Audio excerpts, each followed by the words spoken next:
वर्षा काल में जैसे धीरे धीरे जलाशय भर जाते हैं, कुछ कुछ बूंदों से घट भर जाता है, वैसे ही सद्गुण सज्जनों के पास आने लगते हैं।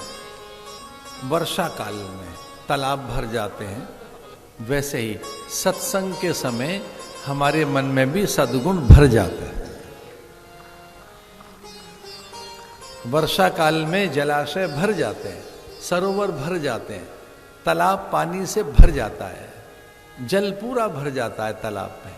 ठीक उसी प्रकार से सत्संग की जब वर्षा हो रही हो, महापुरुषों के पास हम बैठे हों, तीर्थ में हों, तब हमारा मन भी सद्गुणों से भर जाता है, सद्गुणों से पूरा भर जाता है, सद्गुणाच्छादित हो जाता है मन। और फिर धीरे धीरे जब हम सत्संग से दूर होते हैं तो गुण हमारे शिथिल होने लगते हैं, फिर दूसरा स्वभाव बनने लगता है। इसलिए महापुरुषों के पास रहिए, संतों के पास। दादुर्धुन चौदिशा सुहाए, वेद पढ़त जन बटु समुदाय।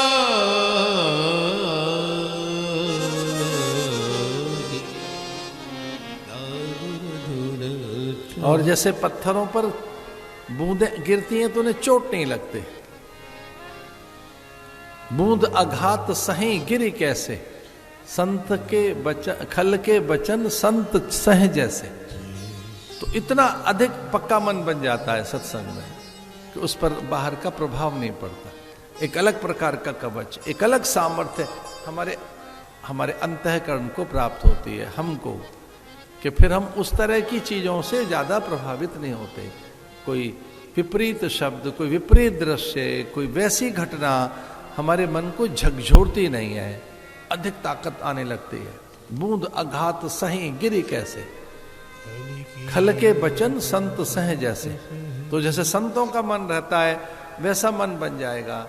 संसार की चीजें ज्यादा आपको व्यथित नहीं करेंगी, अधिक चौंकाएंगी नहीं, अधिक विस्मित नहीं होगे, भयभीत नहीं होगे। सत्संग में रहिए, प्रतिकूल परिस्थितियों में थमकर खड़ा रहना सीख जाओगे। बहुत पुरानी बात है, किसी ने पूछा कि घंटों सत्संग में बैठे, इसका कोई लाभ है क्या?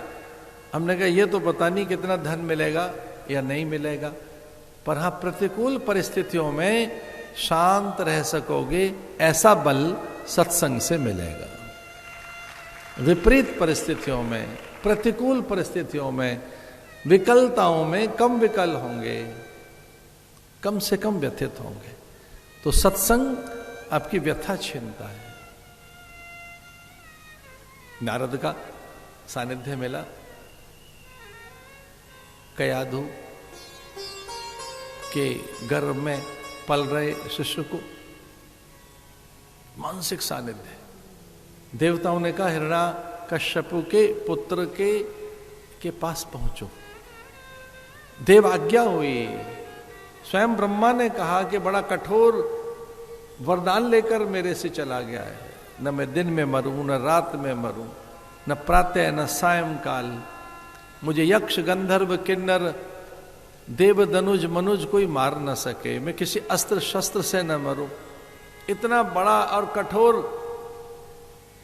वरदान मेरे से ले गया है, उसके तप से मैं रीझ गया और इतना कठिन मैंने वरदान दे दिया है। कोई रास्ता निकाला जाए बीच में। ब्रह्मा जी ने स्वयं और देवगणों ने विचार किया कि उस अभिमानी के यहाँ, हिरण्यकश्यपु के यहाँ कैसे करें, तो उसकी संतान को ही सुधार दीजिए, उनके घर में भक्ति आएगी, वो चुनौती देगा। वो स्वयंभू बनकर बैठा है, अजेय बन गया है, कोई उसे जीत नहीं सकता।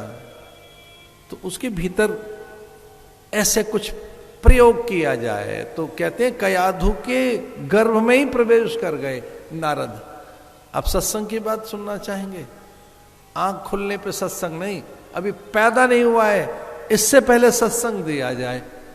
आंख खुलने के बाद और वो जन्म ले, उससे पहले ही उस तक पहुंचा नारद का मन।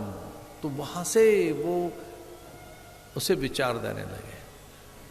तैयारी गर्भ से की जानी चाहिए, पोस्टनेटल नहीं, प्रीनेटल पहले ही करिए। और हमारी यहाँ विद्या है ऐसी, पुंसवन संस्कार गर्भ के चौथे महीने में होता है। सीमंतोनयन संस्कार गर्भ के 7वें महीने में होता है।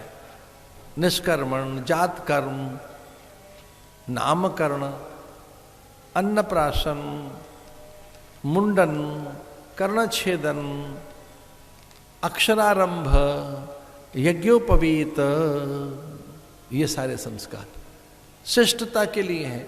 आपके भीतर में प्रकाश रहे, आप सही दिशा में चलते रहें, आप भटक न जाएं।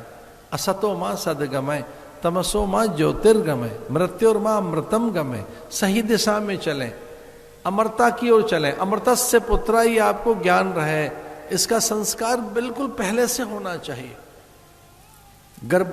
गर्भवती माताएं, गर्भिणी माताएं ऐसा कर सकती हैं। वो पूछें सुधी जनों से, आचार्यों से, महापुरुषों से पूछें। हमारे एक सज्जन आए हुए आदरणीय, हमारे दिल्ली से भैया उधर बैठे हैं रमेश कपूर जी, वो ऐसा उनकी पूरी टीम करती है। संस्कारों पर उनका बड़ा काम है। विशेषकर गर्भाधान संस्कार के बाद स्त्री क्या करे, कैसा भोजन ले, क्या उसका व्यवहार हो, बड़ा काम है उन लोगों का। अन्न कैसा लिया जाए। अभी तो खैर चिकित्सा पद्धतियां कहाँ पहुंच गई हैं कि बालक की क्या स्थिति है पता लग जाता है कि किस अवस्था में है, कितनी सांसें ले रहा है, रक्तचाप कैसा है, उसे कोई व्याधि तो नहीं। उस तरह की चीजें आज आ गई हैं, पर वो शरीर की के लिए है, मन तक नहीं पहुंच रही है कि मन कैसे और अच्छा बने, वो दिव्य कैसे बने, वो किस तरह से ओजोवान बने, वो किस तरह से प्रज्ञावान बने। उसकी योग युक्तियां तो मंत्रों में ही हैं। नारद जी भीतर पहुंच गए, गर्भ के अंदर उनकी चेतना, गुरु की चेतना वहां तक पहुंचती है। कछुए और कछुएं अपने अंडों को छुपा के जाते हैं रेत में और ध्वनि से उन्हें पहचान लेते हैं। 250-300 मील दूर तक जाते हैं कछुआ और कछुई, समुद्र में दूर तक चले जाते हैं, फिर लौट कर आते हैं। रेत में जहां अपने अंडे छुपाए उनको ढूंढ लेते हैं। वैसे ही पंछी अपने जो अंडे हैं उनमें से पैदा हो रहे पंछी तक पहुंच जाते हैं ध्वनि से। प्रत्येक जीव में अपनी कोई एक बात है। वैसे ही ये एक है कि जिज्ञासु तक पहुंच जाएंगे ऋषि मुनि, अपने जिज्ञासु तक।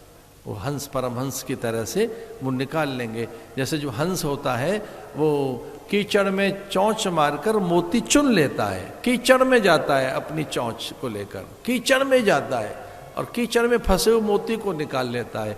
वैसे ही अपने जिज्ञासु को गुरु ढूंढ लेते हैं, वो कहीं फंसा हुआ हो। नारद जी पहुंच गए वहां और नारद जी ने तैयारी कर दी प्रहलाद की।